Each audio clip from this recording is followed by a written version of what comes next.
אנטי אייג'ינג. מתי את חושבת שהגיל הזה מתחיל? רוב האנשים ששאלתי אותם אמרות לי גיל 40, 50, אז זהו שלא. זה מתחיל הרבה קודם, בשנות ה-20. אנחנו עושות דברים כדי לדחות כמה שיותר את תופעות הגיל, קמטים, קמטוטים. הדבר הכי חשוב, למנוע מהעור שיהיה יבש. ואת זה אנחנו עושות אפילו כשיש אקנה בגיל ה-10. אנחנו מונעים כמה שיותר מהעור להיות יבש. יובש בעור גורם להזדגות מועצת של העור. יש עוד הרבה פרמטרים, אבל היובש זה הדבר הכי חשוב.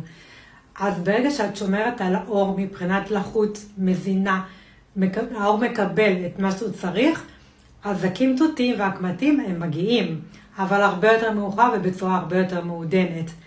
אז אנטי אייג'ינג מתחיל הרבה לפני שאת חושבת.